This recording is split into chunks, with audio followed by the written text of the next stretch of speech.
নারকেল পড়ে তোমার ব্রেনে আঘাত লাগার কারণে দীর্ঘ 50 বছর ধরে তুমি কোমায় ছিলে। তোমার বয়স ওখানে 71 বছর। আমি বুড়ো হয়ে গেছি, তাহলে আমার তুই না। আপনি এখন কোথায় যাচ্ছেন? আপনার ওখানে রেস্টের প্রয়োজন। দাঁড়ান বলছি, দাঁড়ান।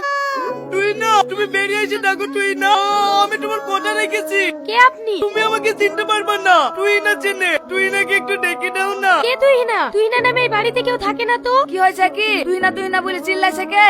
আমি চাচা। এই শফিক, চাচা বলছি কাকে? আমাকে চিনতে পারছিনি?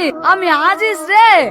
আজিজ, তুই এত বুড়ো হলে কি করি রে? এই শালা, তুই আবার জোয়ান আছিস নাকি? এই বাড়িতে তুই না থাকতুক না? হ্যাঁ, তুইনার বাপটা অসুখ হয়ে মরে গেল। কিছুদিন পর তুই না স্বামী আসি জায়গাটা আমাকে বেচে দিয়ে শ্বশুর বাড়ি চলে গেল। তুই না বিয়ে হয়ে গেছে? এ আমার কি সর্বনাশ হইল গো। আমি হাসপাতাল থেকে তোমাকে পাবো বলে ছুটতে ছুটতে আসছি।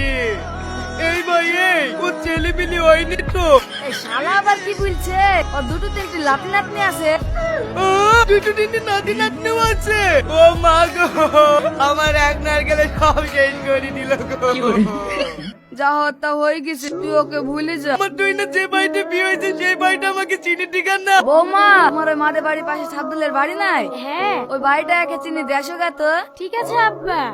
আমি প্রথমে বুঝতে পারিনি চাচা, আপনি ওই তুহিনার কথা জিজ্ঞেস করছেন। ও আমার সম্পর্কে আমার ছোট মা হয়েছে। আপনার কে হয়? তুই না আমার সব। সব মানে? তাহলে শোনো,